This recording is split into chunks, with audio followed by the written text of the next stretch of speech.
Si Stephen Curry ay hindi kilala sa pakikipag-trash talk o bangayan sa loob ng court. Tahimik lang ito, laging nakangiti na parang hindi makabasag pinggan. Pero sa likod ng babyface niyang itsura, nakakubli ang isang tunay na assassin sa basketball court. Hindi siya sumasagot sa trash talk, hindi nagrereklamo sa media. Pero kapag kinanti mo siya, asahan mong babalikan kanya hindi sa salita o pisikal na paraan, kundi gamit ang malulupit niyang dribbling skills at walang kapantay na shooting ability. Sa bidyong ito, pag-usapan natin ang pinakamatitinding paghihiganti ni Stephen Curry.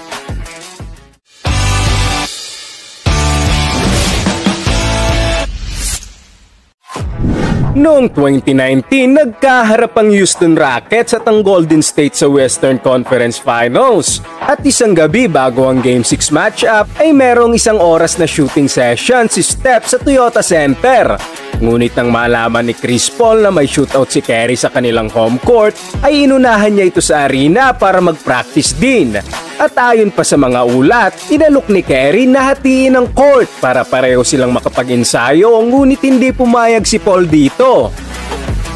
Pagsapit ng Game 6 ay tila inakala ni Paul na effective ang kanyang ginawa na pagtaboy kay Curry dahil sa first half ng laro ay naging scoreless si Steph. Ngunit sa second half ay biglang nagbago ang lahat at nag-init sa laro ang baby-faced assassin na nakapagtala ng 33 points at tuluyang nilaglag ang Rockets sa playoffs. Curry launches a three-pointer, puts it in! Curry on the drive, gets past layup, bank shot! Curry with Tucker right with him. Curry launches a three, puts it in again! Itinanggi naman ng Rockets ang insidente sa pagitan ni Paul at Curry. Ngunit bakit naman mag-iimbento si Curry ng mga kwentong katulad nito? At makikita sa isang clip kung gaano katamis para kay Steph ang paghihiganti sa panalong ito habang palabas ng arena.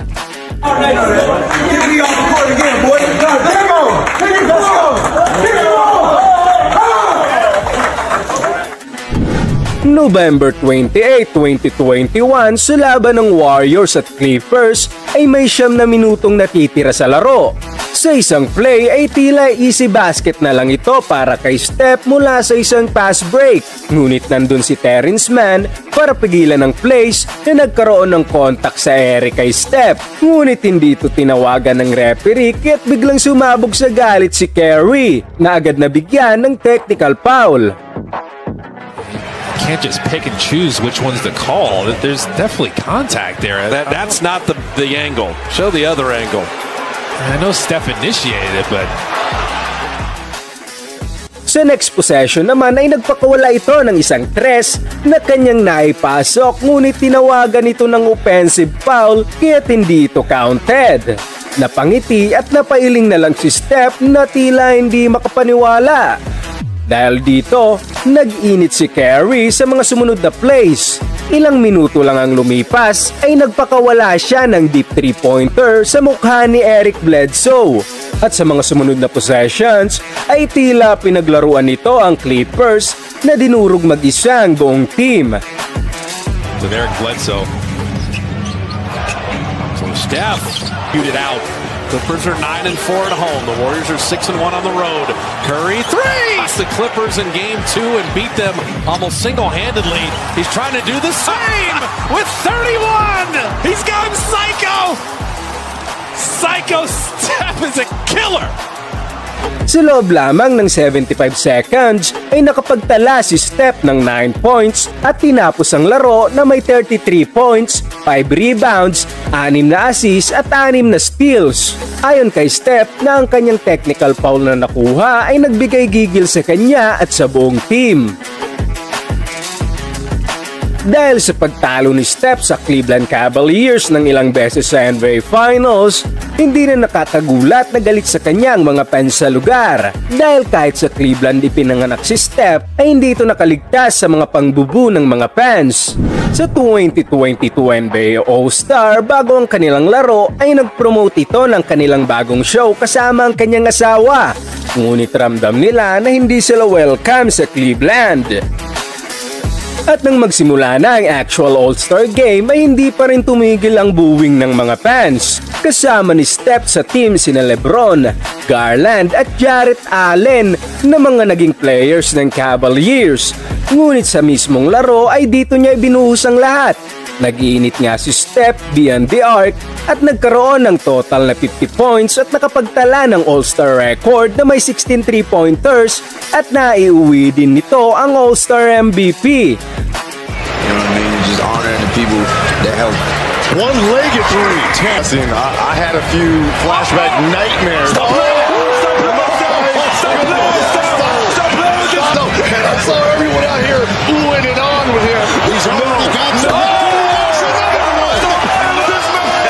Para kay Steph ay sapat ng paghihiganti ang nakawi ng show sa Cleveland at ang mga fans na nangbubu sa kanya ay siya ring mga fans na nag-cheer para sa kanya sa huli.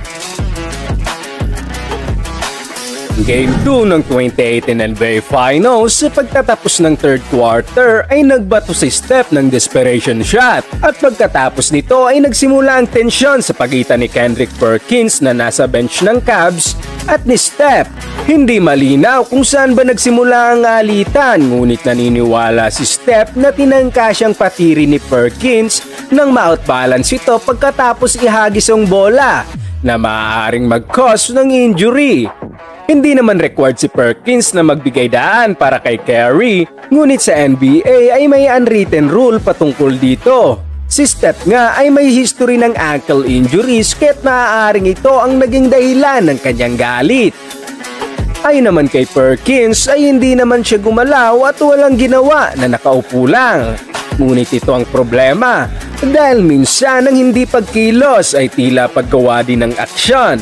Kahit hindi man ito sinasadya ni Perkins, para kay Curry ay gusto siyang pilayan nito na naging motibasyon ni Steph sa pagpasok ng fourth quarter kung saan naghalimaw si Curry na nagpakawala ng 5 out of 9 3-pointers at nakapagdagdag ng 16 points. Winding down. Curry's gonna have to put it up, launches it up, shot clock. Oh, he knocks! Where looking down the other end of the floor to see the shot clock expiring, knowing he's got to get. Curry finds Green. Back to Curry, three-pointer, puts it in, and a foul! Lahat ng ito ay matapos ang kanilang palitan ng salita ni Perkins. Ang masaklap pa ay walang nagawa si Kendrick kundi panoorin sa bench kung paano durugin ni Steph ang kanyang team. Sa 2022 Western Conference Semifinals ay nagkaharap ang Warriors at ang Grizzlies. Hindi to basta serye lamang dahil merong tensyon sa dalawang teams dahil sa nakarang taon lamang ay nilaglag ng Memphis ang short-handed na Warriors sa play-in tournament at nag-celebrate pa ang Memphis na para silang nanalo ng championship na hindi basta kinalimutan ni Steph. At nang muli silang magkaharap sa 2022 playoffs, may bit-bit na galit ang Warriors habang punong-puno naman ng kumpiyansa ang Grizzlies. Dahil sa regular season ay 3 beses nilang tinalo ang Warriors sa kanilang 4 na laban. Sa kanilang unang laro ay nag-ingay agad si Morant at inangasan ng Warriors. Naging dikit ang laban ngunit sa huling mga minuto ay sinupalpal ni Steph ang layup ni Ja na magpapalamang sana sa Memphis at nakuha ng Dubs ang panalo. Morant pulls back. Curry guarding him. Morant in the paint, drives, knocked away by Curry. Picked up. Pagkatapos ng laro ay nilapitan si Steph ni Ja at Triple J at sabay sabing it's gonna be a battle. We're gonna have some fun na may nais iparating. Pagsapit ng Game 2 ay bumawi ang Memphis at nakuha ang panalo. Ngunit hindi lang sila basta nag-celebrate dahil dumaan si Ja sa harap ni Steph na tinitigan nito sabay makingly sinabing we're gonna have some fun. At ang maling galaw na ito ay pumukaw sa gigil ni Steph. Hindi man gumanti ng salita si Curry, ngunit sa Game 3 ay nakapagtala ito ng 30 points sa kanilang home court sa isang blowout win. At sa ika-4 na laro ay nakapagtala naman ito ng 32 points na sinelyuhan ng comeback win. Simula nang mang-trash talk si Ja ay naging sunod-sunod ang magandang laro ni Curry. Sa kanilang 4 na laro, pumamada ito ng 105 points na hindi mapigilan. Tinapos ng Warriors ang serye sa 6 na laro. Hindi na nagsalita si Steph ng kahit na ano. dahil naiparating na niya ang mensahe sa lahat na hindi dapat galitin ng baby-faced assassin. Noong 2015 NBA Finals, naghahanap ang Cavaliers ng mahuhugot mula sa bench dahil sa pagkawala ni Kyrie at Kevin Love dahil sa injury. Kaya't buhat ni LeBron ang lahat ng responsibilidad ng team. Dito naman, unexpected na nag-step up si Matthew Dellavedova na kilala sa kanyang hustle at depensa.